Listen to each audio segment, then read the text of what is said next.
Hello, welcome to another video on my channel, the JJ Think Tank. Today I want to discuss the famous book, geopolitical book, The Anglo-American Establishment by Carol Quigley.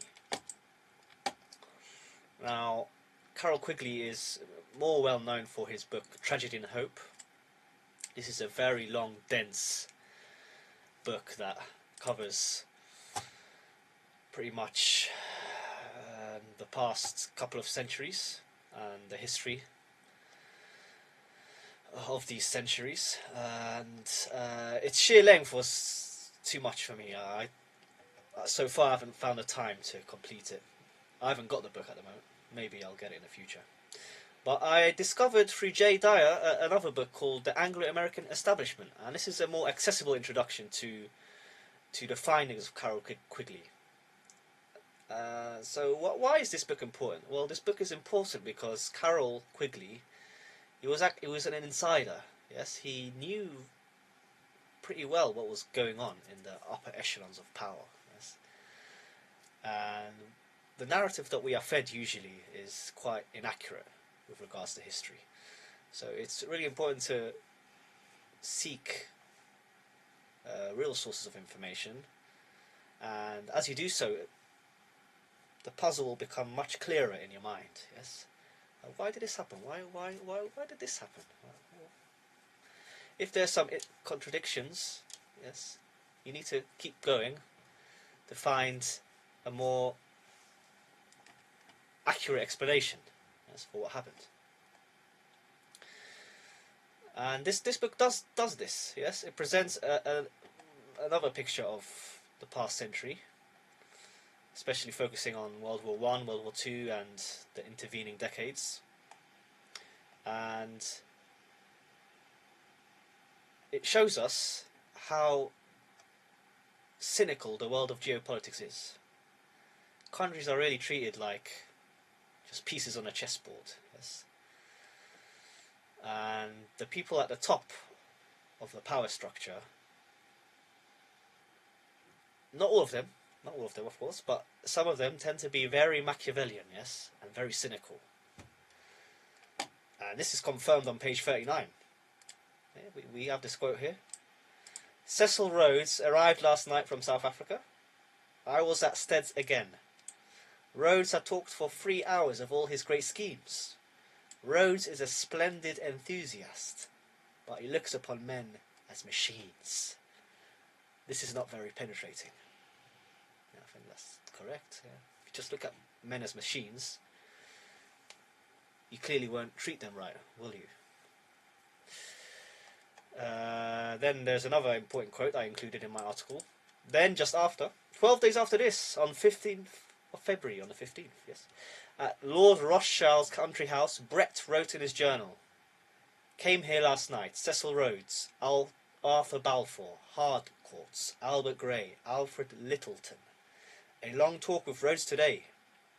He has vast ideas, imperial notions. He seems disinterested, but he's very ruse, and I suspect quite unscrupulous as to the means he employs.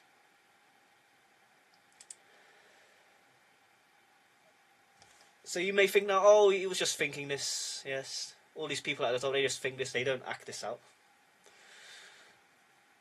But then we discover that this was acted out in terms of the foreign policy of the British government, yes. So all of these figures were associated with the Milner Group alongside others. And Carol Quigley outlines how these organisations and groups were behind the various machinations of the British government in terms of their foreign policy. We find in his analysis how Britain initially appeased Hitler and funded him, hoping to eventually bring about a war between her and Russia. And of course they succeeded, right? Mass death, many casualties. Russia lost the most in World War II, I think. Over 25 million people lost their lives. They also had no qualms in sacrificing the Central European countries to achieve their aims, such as Poland, Austria, Czechoslovakia, and Romania. So, in general, I think, as we know even from before in history, Britain likes to play this divide and conquer strategy, yes, in order to maintain her dominance on the European stage, on the European continent. So this is what Britain did during the Napoleonic era, and we see the same pattern again here recently during World War II, yes, or the years beforehand as well. Also noted here that it's not that there are many factions. There wasn't just the Milner Group. There were other factions. Yes, for example, the Round Table, the Chamberlain Group, the Clivedon set, the Times crowd from the Times, the newspaper, I believe, and others. And they all had different geostrategic plans. Yes.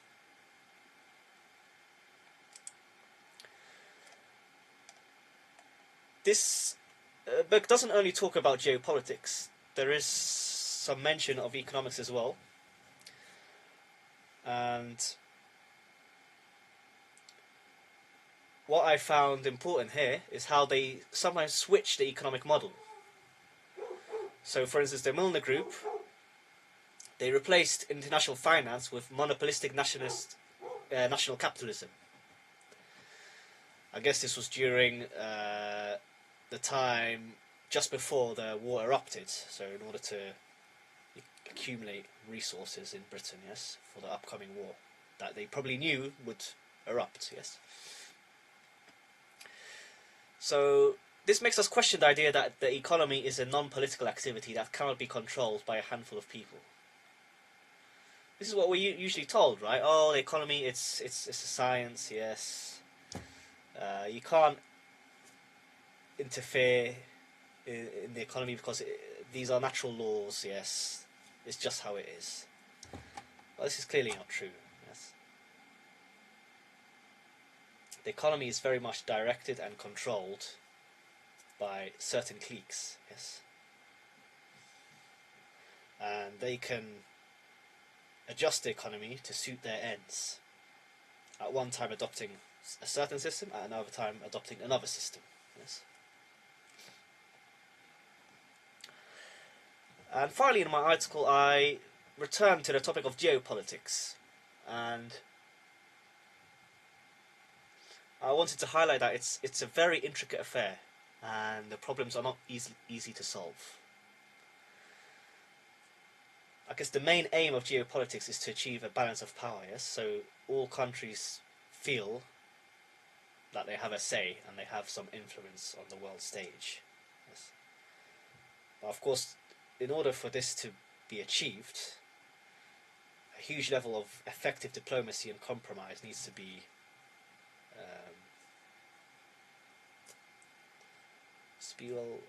strived for, yes? It needs to be obtained so that a balance of power is achieved to reduce a threat, well, the threat of war. Yes. And Britain's elite, they knew at the time that they had to rebuild Germany to some degree, because if they didn't, then the German people would be very frustrated, and there would have been some bad effects anyway, right, from this. In hindsight, of course, we know that perhaps, yes, Germany was appeased too much, or that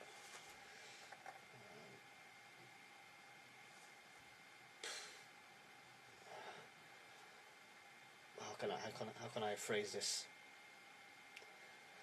That perhaps it wasn't even Germany's fault that the war erupted. Maybe Britain forced Germany into a war. Yes. That there are some theories like this as well. And there's information out there about this. That many times Hitler wanted to avoid war, but he was forced into it by the international financial elite. This is all speculation. We never know fully. It's difficult to really ascertain this, and we have to be cautious to come to any firm conclusion. But nevertheless, with all this said, I am convinced that currently this same Western financial elite, they wield too much power, and this is to the detriment of humanity. We can see this now. Inequality is going out of control. It's getting larger and larger, right? The gap between the rich and the poor. The fake pandemic exacerbated this, right? And this Western financial elite, composed of BlackRock and so forth, they're mopping up everything. All the important assets, all the important industries, and so forth. But anyway, I hope you found this video informative and interesting. This is a much shorter book, and it's worth a read, I think. I'll end the video with this quote. So here is a quote from the French economist. When plunder becomes a way of life for a group of men in a society, over the course of time they create for themselves a legal system that authorizes it, and a moral code that glorifies it. There is some truth to that, let's be honest. We all can rail against the system and complain, and perhaps sometimes this complaining doesn't serve us, and it's perhaps not suitable, but we also have to notice that there is the corruption to be found.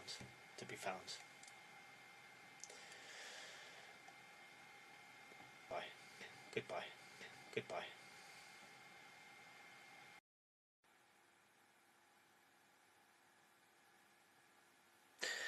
Hello, just want to finish the video with a short message. Please don't forget to like and subscribe.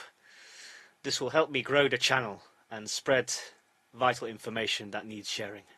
Thank you.